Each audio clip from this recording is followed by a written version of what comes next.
in this live YouTube, what we're going to do is we're going to walk through the song called The Prayer, and it's written by my old band that I used to be in back in the year 1999. Wow, that was another century. The band is Climb, and I wrote this cool guitar part and performed this guitar part. And it's got a really cool palm muting thing, and it jumps around with different arpeggios. And so look down in the description and you can see the tab, okay? And I'm going to give you some tips on how to play it. But first, just start with a clean sound on your guitar. And what I would do is I would crank up your tone knobs all the way up. Turn it up to 10 or 11 if you got it.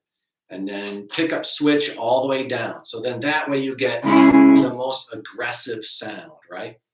If your pickup switch was up, you get more of a bassy and smooth tone. But what I want is just the most aggressive sound, okay? So I'm going to start with a D minor chord in 5th position. Okay, so you don't have to bar it because we're not really playing string 1. So it's okay if you just don't bar it. So I've got my 5th fret, 7th fret, 7th fret, tuck that pinky in, and then the 6th fret, and here's my chord. Okay, so I'm going to start with this. There's the first part. So I'm striking my low D. Heavy dose of palm muting, okay? So try to mute all the strings evenly, okay? Try to get the same amount of palm muting. Same amount of palm muting on all of those strings. So we don't want some strings more muted than others. If you have the high strings muted more than the low strings, then it sounds like this. And that's not right. If you have your low strings muted more than the high strings, then it sounds like this. That's not right either. Okay, so you want an even amount of palm muting, which means you can't angle your hand this way or that way. It's got to be straight up and down or parallel with the bridge, okay? Now it's super important to go down, down, up, up, up. Okay, we want to strike that high note with an accent. And then I find it easy to go up, up, up, up, because then you can just drag your pick. All right, but it's important that we really hit that high note with a lot of gusto, okay? So that high note's gonna get an accent. So really strike that high note as loud as you can.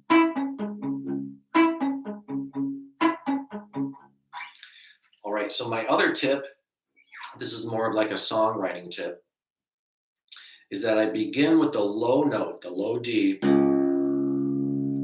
and then my next bass note is an octave higher, 5th fret, 5th string. Okay, why am I doing that? So I did that on purpose. So first I will strike the low D and go through the chord. And then this time I won't strike the low D. This time I'll strike the D an octave higher. Okay, so I'm jumping the octave.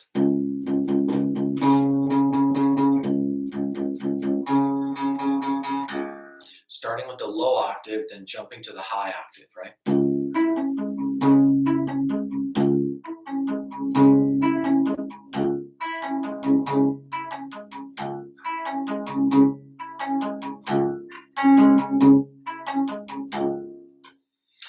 All right, so there's our first chord. It's a D minor. Okay, now stay in this position. Let's move over to the next chord. It's an F chord. Okay, now you don't have to bar it. You could just use your fingertip on every note, okay? Fret 8, fret 7, fret 5, fret 6. No bar chord needed here, okay? Strike that bass note and strike that high note. We want those to be accents. Really accented. Okay, now we're going to need to jump from this chord all the way down to A, which is a pretty fast jump. But we'll just use the bar chord A because it's easy. Strike your low A for the bass note, and then make sure you accent that high note. Really accent that high note. So, when you go from an F major chord to an A major chord, that's what we call in music theory a chromatic mediant, okay? Chromatic mediant. Why is that a chromatic mediant? Well, because your F chord, it has that C, has a C in the middle. C. Then when you switch to the next chord, it's a C sharp. All right, so it went from C to C sharp inside that chord. And that has a special sound. When the root note moves a third, that's called a chromatic mediant. It has a really modern and fresh sound. Okay, so far we have this.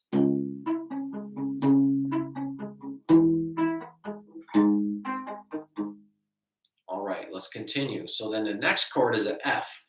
Now you can tell that I'm not playing the standard F, so this is your basic cowboy F. All right, but I need a bass note. And since I'm in drop D tuning, my bass note is actually here. I can get an octave here. 3rd fret low string, 3rd fret on the 4th string. So there's our octave. I'm completely skipping the 5th string. I'm not worried about the 5th string. I'm not playing any notes there. I'm just skipping over that string. We had just played an F chord earlier in the song in a higher octave, but here we are, we've arrived an octave lower. This time I just play the same chord twice.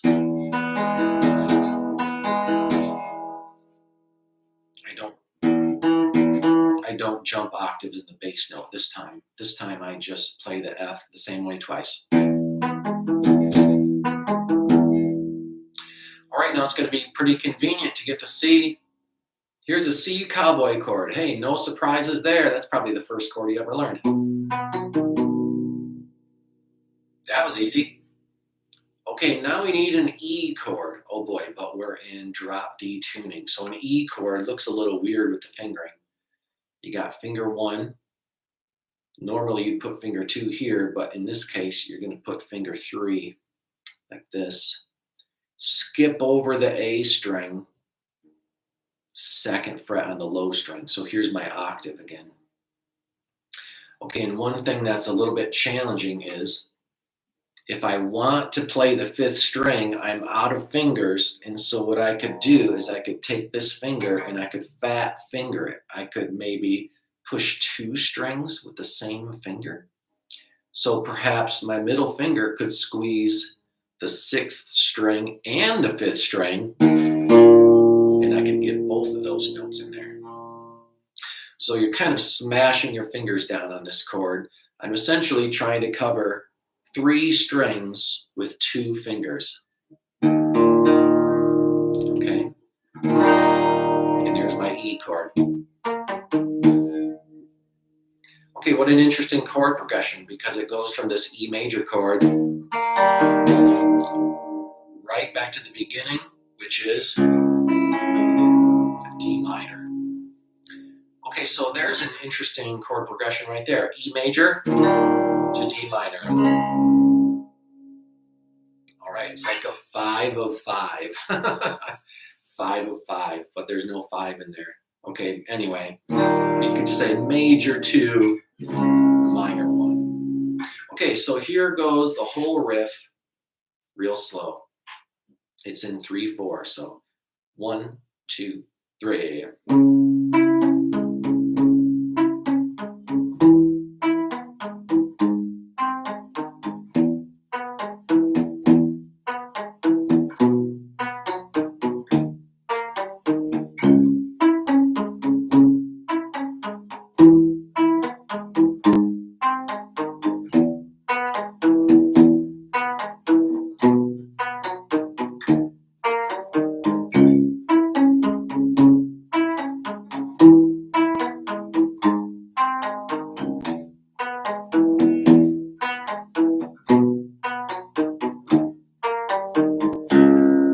Okay, now let's hear it with more of a metal sound. All right, let's see how it sounds with a more metal tone.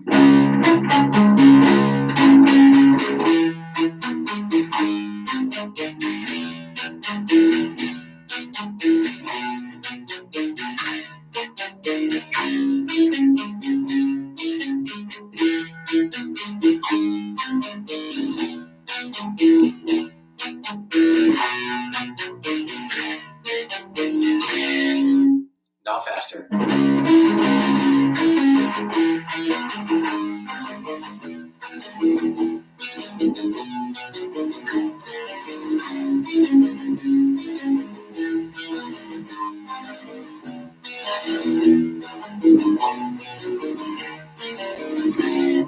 Okay, now real slow.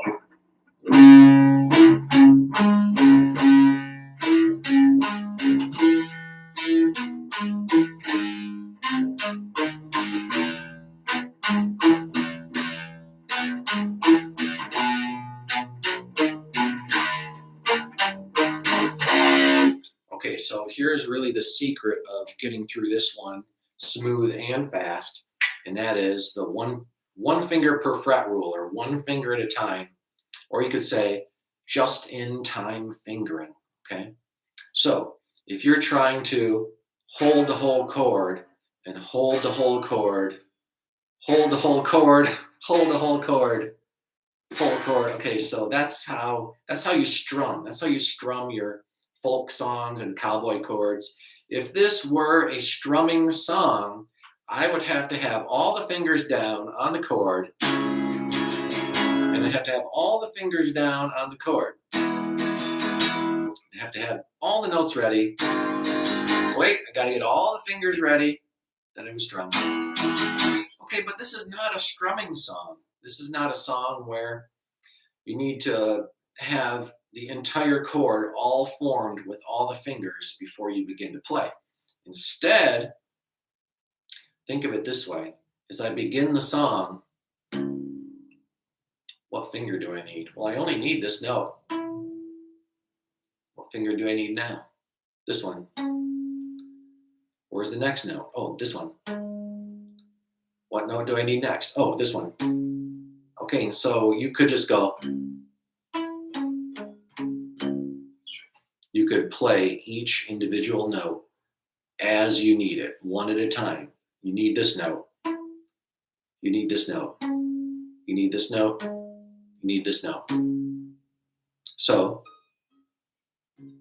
you just form it as the notes of the song go by. Okay, time to switch chords. Which finger do I need? Well, I don't need any of those fingers anymore. I could lift them all up, and then I could put this finger down. I need that note. What finger do I need next? This one. Which finger do I need to play next? This one. And then next note. Okay, so I'm going bam, bam, bam, bam. I don't have to put them all down and then play. I can put this finger down, play. I can put this finger down, play. I can put this finger down, play. I can put this finger down, play. That may be seeming pretty tough at first, but if you just start slow, you'll get it, and then you can get faster at it. Okay, and then let's see, A chord is next, right? Oh, there's only one finger. All right, next one. Ooh, it's a big one too. So which finger plays the bass note?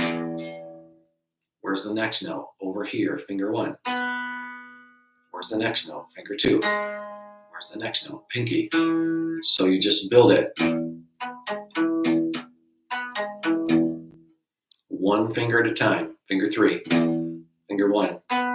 Finger 2. Finger 4. Place the fingers as the notes go by in the song. This chord's almost the same. So you can let all those fingers go, and then the same thing here. Okay, so as you place your fingers one at a time, it just makes it less stressful on the hand to try to squeeze all the time. Okay, so here's the one finger at a time thing demonstrated a little bit more slow. Here it goes.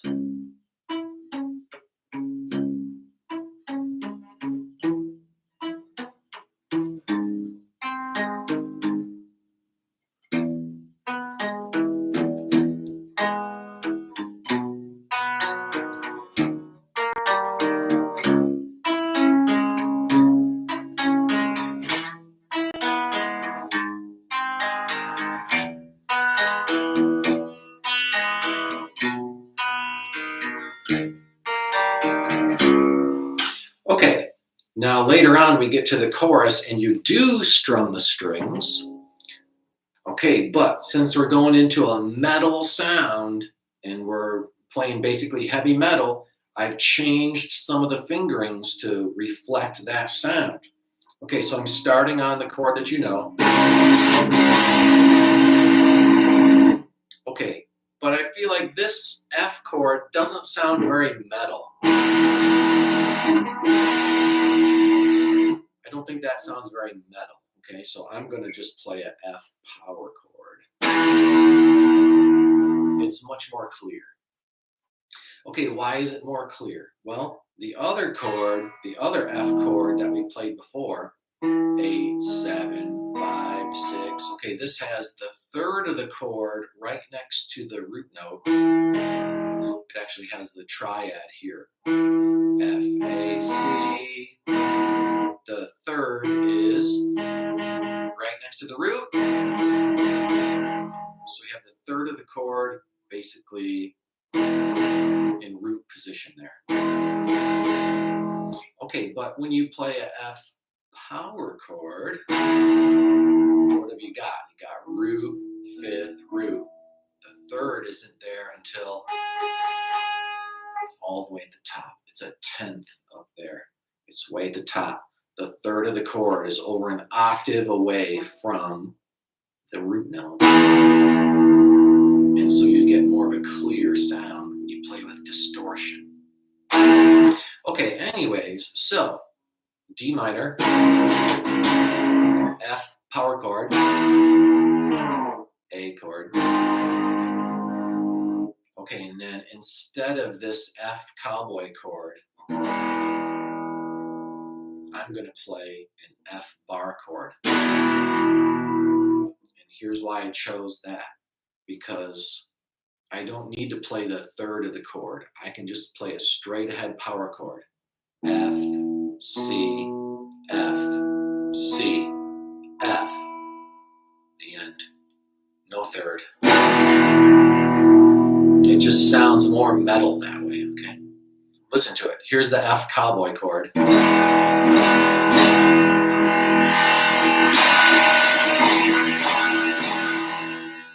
the F power chord. It's just different, okay? So I chose the F power chord. Okay, and then the same story on the C chord. If I play a basic C cowboy chord, it kind of sounds cheerful and happy. But if I play a C power chord, it's more rocking. Okay?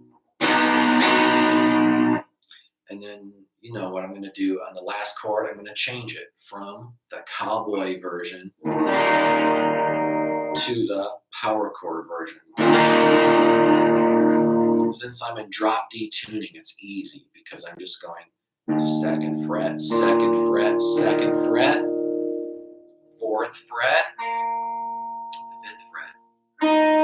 There it is. I'm not even playing a note on string 1. It's just muted. My pinky's muting it. My first finger's muting it. I'm not worried that string 1's going to ring out. I can just hit all the strings. And so it's not played carefully. You don't try to play a strum and then stop before you get to string 1, because that would be too careful. I'm just going to pound on the strings. And I'm going to go ahead and hit string 1, and no one's even going to notice. Okay, when you put all that together, it sounds like this.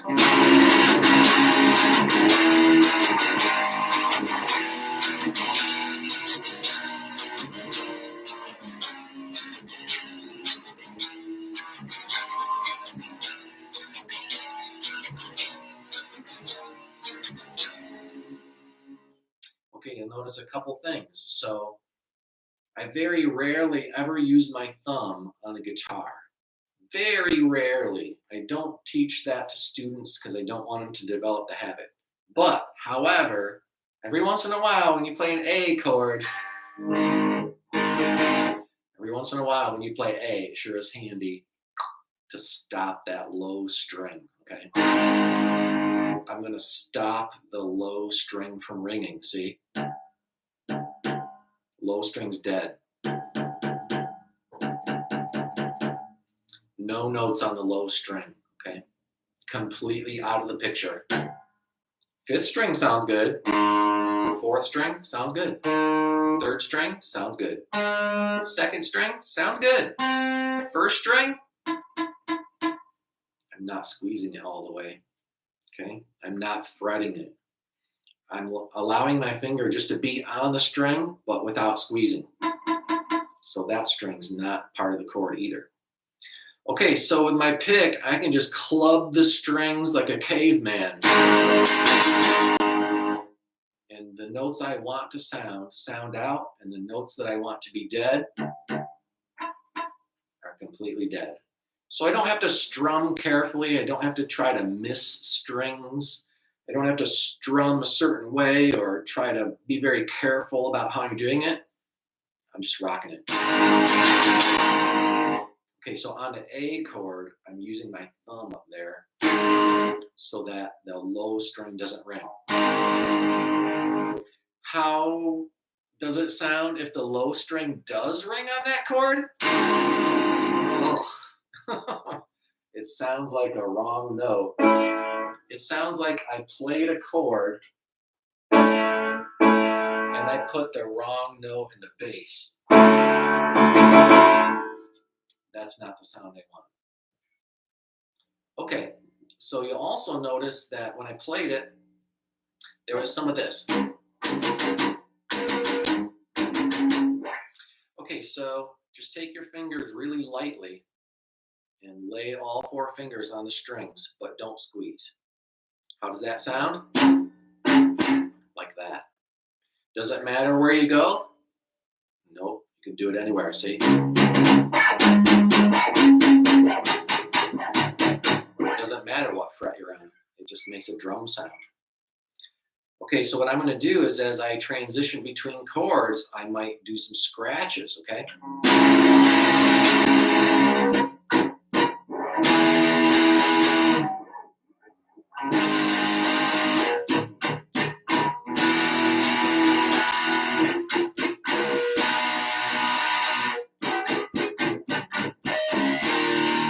It's my chance to move my fingers from one chord to a different chord.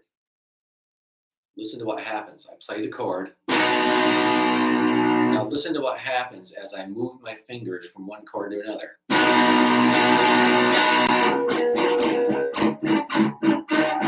Can you tell what chord I'm about to play? I got there. I went to the chord, but I didn't squeeze. And then when I was ready to, then I squeezed. Okay, so I'm playing a chord. Now I'm I'm just scratching away. I'm just moving my fingers along the strings. I'm just touching the strings. I'm ready now. All I have to do now is squeeze. Okay, so that's something you could practice. Don't take your fingers off the strings. Just leave them on there. Now I'm on the next chord. Okay, so it's a way to travel between chords. There's only one exception. I'm going to put scratches on every chord except for one, and the only reason is because I'm using this kind of power chord, and it's just going straight to another power chord, and so, you know, I'm going to slide it, and that gives me a little bit of variety. So one chord is different, but you know, that just makes it so that it's not all same all the time. So I'll put a slide in. I'm just going to slide in that one spot.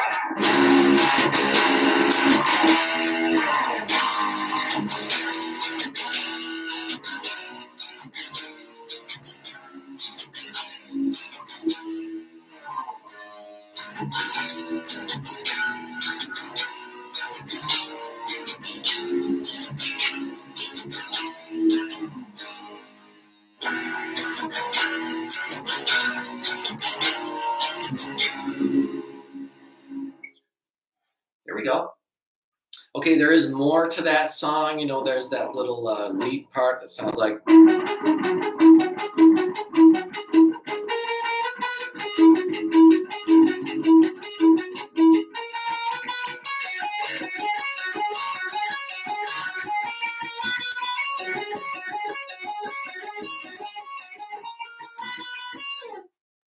Okay, the only thing I can say about that is that if you want to learn to make that sound, the thing that you have to get good at is subtlety of the palm muting and how you can kind of peel off or scrape off that palm muting as you go. And this is what I mean. So here I am, I'm palm muting. Okay, now what happens if I slide over just a tiny fraction of an inch? A little more, a little more, a little more, a little more. So I went from my hand on the string to a little less, a little less, a little less, a little less, a little less, a little less, and then finally I'm not on the string anymore at all. Okay, and so how does that sound?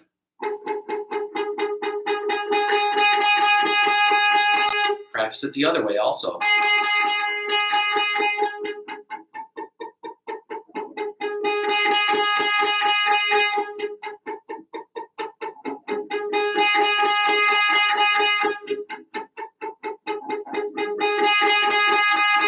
Like that, okay? So as I play the part, I'm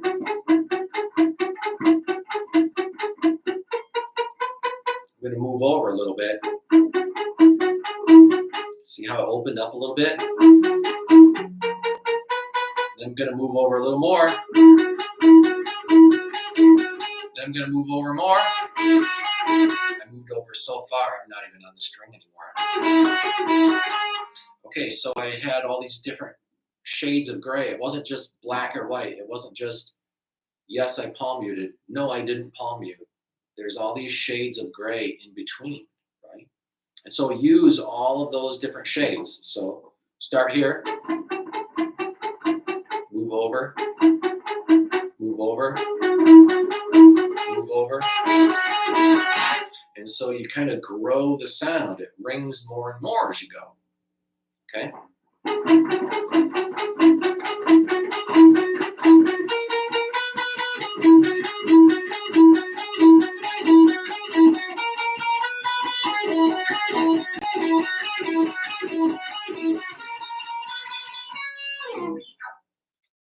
Cool. And that is the climb walkthrough from the song The Prayer.